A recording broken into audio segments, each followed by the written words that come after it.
नजमुल साकिब साहब, मैं आगाज़ करूंगा आपसे। मौलाना से अगर हम जिक्र किया जाए, क्योंकि इस वक्त उन्हीं की मेल मुलाकातें जो है वो ज़ेर बहस हैं। मौलाना से पहले भी बहुत से वादे किए गए और वफ़ा नहीं हुए। 26वीं तरमीम पर कुछ वादे किए गए, लग रहा है वो भी वफ़ा नहीं हो पाएंगे। तो मौलाना क्या कोई इस मौजूदा हुकूमत के लिए मुश्किलात पैदा कर सकते हैं?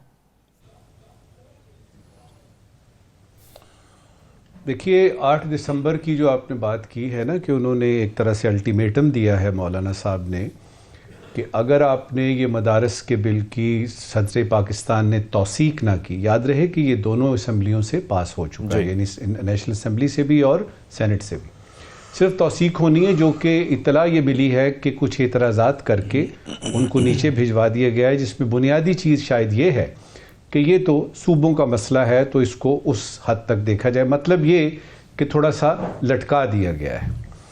देखिए, मौलाना साहब के बारे में अगर आपका ये ख्याल है कि उन्होंने 26वीं तरमीम या बाकी जो हिसाब किताब थे उसमें उन्होंने कुछ नहीं हासिल किया, तो ये तो खाम ख्याली होगी।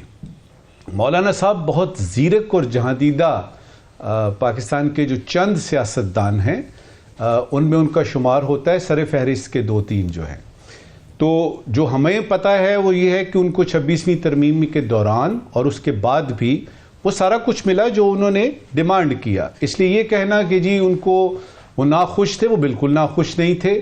वो इतने खुश थे कि उन्होंने पीटीआई से भी मुज़ाकरात किए 26वीं तरमीम के दौरान, हर एक से किए। और अभी जो आपने एक फहरिस्त बताई है, अब सवाल यहाँ पे ये पैदा होता है कि सूरत हाल क्या डेवलप हो रही है। तो ख़ास तौर पे ये जो आपने बिलावल भुट्टो जरदारी साहब का बोला है, फैसल वाडा साहब की मुलाकात, दाएं बाएं होने क्या वाला है, हो क्या रहा है, इसको थोड़ी देर के लिए देखते हैं। पहले बात करते हैं इसकी कि ये जो आपके हुकूमत के इत्तेहादिया आपने बताया है, जो पीपल्स पार्टी की वो जो नाखुश है। देखिए, जब इसहाक डार से मुलाकात होती है जो कि डिप्टी प्राइम मिनिस्टर हैं, और बाकायदा तौर पर फ़ोटो ऑप होती है और बताया जाता है कि जी चाहे वो यानी 26वीं तरमीम थी, फिर उसके बाद आपका यानी पीटीआई पे बैन लगाना, फिर पानी तकसीम सिंध की वगैरह वगैरह, ये सारे जो हैं। और उन्होंने यौम तासीस पे, जो कि 57वां यौम तासीस था पीपल्स पार्टी का, उन्होंने वर्कर्स और जैलों से खिताब करते हुए बिलावल भुट्टो ने कुछ इशारे दिए जिसमें उन्होंने बताया कि देखिए ये चीज़ें हैं और अब हमारी बारी आ जानी चाहिए। अब यह कि जब इसहाक डार से मुलाकात होती है तो लगता है मामला संजीदा हो गए, और उसमें यह फैसला होता है कि 1 हफ्ते तक यानी तकरीबन 6-7 दिनों का एक डायलॉग होगा पीपल्स पार्टी और नून के दरमियान, जिसमें यह देखा जाएगा कि तहफ़्फ़ुज़ात जो पीपल्स पार्टी के हैं वो किस तरह से दूर किए जाए। अब आप नोट कीजिए कि एक तरफ पीपल्स पार्टी के तहफ़्फ़ुज़ात हैं, दूसरी तरफ मौलाना के तहफ़्फ़ुज़ात हैं, और तीसरी तरफ जो खान जेल में है उसकी तरफ से बार बार जो चीज़ें आ रही हैं और वो किसी सिविल नाफरमानी की बात करने की कोशिश कर रहे हैं। तो ये आपको नजर आएगा कि ये घेरा थोड़ा सा तंग हो रहा है हुकूमत वक्त के इर्द गिर्द। अब यह है कि क्या इसका कुछ नतीजा निकलेगा भी, क्योंकि ये तीनों जो हैं वो अपनी अपनी जगह पे इनके अपने अपने स्टांस हैं, अपने अपने इनके उसूली मौक़िफ़ हैं। कोई मुश्तरका मौक़िफ़ ये नहीं है। मिसाल के तौर पे ये मौक़िफ़ नहीं है कि हुकूमत जाए।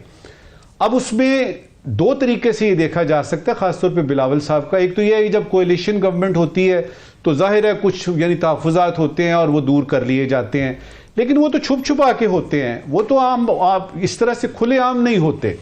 दूसरा ये कि क्या वाकई ऐसा है कि जो यौम तासीस पे उन्होंने पीपल्स पार्टी के 57 में यौम तासीस पे जो बिलावल भुट्टो साहब ने इशारे दिए, क्या उसके बारे में वो संजीदा हैं? क्या ऊपर से कोई बातचीत हो गई है? क्या उनको ये पता चल गया है कि अब उनकी बारी वाकई आने वाली है? और क्या आसिफ जरदारी साहब जो हैं वो इतने मुतमईन जो नज़र आ रहे हैं, क्या वाकई बिलावल भुट्टो यानी बनने वाले हैं? इस बारे में मेरा तज्जिया ये कहता है, क्योंकि कुछ जो नून के हैं ना आपके जो हमारे साथी, उनसे बात करके हमें पता लगा कि नून में जो इस वक्त हालात हैं वो बहुत ज़्यादा कशीदा हैं। यानी 2 धड़े तो पहले ही थे। अब यह है कि शहबाज शरीफ साहब की जो हुकूमत है उससे नून जो है वो एज अ पार्टी पीछे हटती हुई नज़र आती है, और उसकी मुबैना एक जो यानी दलील आपके सामने आती है वो ये कि नवाज शरीफ साहब किधर हैं इस सारे में, जबकि उनकी ज़रूरत है कि उनके भाई को, वज़ीर आज़म को, वो खुद किधर है। अब ये है कि ये सारा यूं समझिए कि ये सारे फैक्टर्स जो मैंने जल्दी से गिनवाए हैं, ये एक मेल्टिंग पॉट में है। इसमें से क्या निकलेगा अभी कुछ पता नहीं है, लेकिन शवाहद यही नजर आ रहे हैं कि पीटीआई एक तरफ है और ये जो आपके मदारस वाला खासतौर पे है, मौलाना साहब उस पर डटे रहेंगे, क्योंकि उनको पता है कि इस वक्त लोहा गर्म है, और अगर उन्होंने ये मनवानी है रजिस्ट्रेशन वाली बात, तो इससे अच्छा मौका उनको मिलेगा नहीं। अब ये सारी चीज़ों का जो है वो जो मुंतज होती हैं वो इस बात पे कि जो हुकूमत वक्त है, प्राइम मिनिस्टर शहबाज साहब की जो हुकूमत है, कुछ लोग ये कहते हैं कि जब से आई है ये सबसे ज़्यादा मुश्किल वक्त इस वक्त है, और कुछ समझ नहीं आ रही कि इतने फ्रंट्स खुले हुए हैं, उसमें दहशतगर्दी भी है। एक बात जो यानी बहुत ज़रूरी है, उस पर बात ख़त्म करता हूँ कि जो यानी सारे में जो नज़र आ रहा है ना, वो ये नज़र आ रहा है कि हुकूमत वक्त फ़र्ज़ करें किसी एहतजाज को कॉम्बैट करती है, उसको रोकती है, और कुछ हालात पैदा होते हैं तो वो जिम्मेदारी नहीं ले रही। अच्छा, वो जिम्मेदारी नहीं ले रही तो उससे कुछ हल्के, जो ताकतवर हल्के हैं, वो कुछ थोड़े से नाराज हैं, थोड़े से नाला हैं। अब ये एक एक्स्ट्रा प्रेशर है। अब इससे ये कैसे निकलते हैं, ये देखने की बात है। कुछ हफ्ते और कुछ महीने हमारे पास आगे जो है। मैं नजमुल साकिब साहब एक मुख्तसर सी चीज़ आपसे यहाँ पर जानना चाहूँगा। वो मुख्तसर चीज़ ये है कि पीपल्स पार्टी को स्पेस नहीं गेन कर रही। क्या ऐसा है? पीएमएलएन ने स्पेस बहुत ज़्यादा क्रिएट कर रही है जिसको कोई फिल कर रहा है। उसकी बुनियादी वजह यह कि दो अहम मामलात हैं, वजारत दाखिला का मामला है और फिर मईशत का मामला है। इन दोनों को जो लीड कर रहे हैं, दोनों का ताल्लुक पीएमएलएन से नहीं है। तो पीएमएलएन क्या कर रही है, ये भी तो सवाल कुछ हल्के उठा रहे हैं। पीएमएलएन ने जो करना था वो हमें वक्त, थोड़ी देर पहले की बात है जब नवाज शरीफ साहब को इसकी प्रेसिडेंसी जो है, सदारत जो है, उनको वापस दी गई, और उस वक्त हमने सुना कि वो मुल्क गिर तहरीक शुरू करना चाहते हैं, यानी जो पाकिस्तान मुस्लिम लीग नून है उसकी खोई हुई साख को वापस लाना चाहते हैं, जो कि हमने देखा कि नहीं है।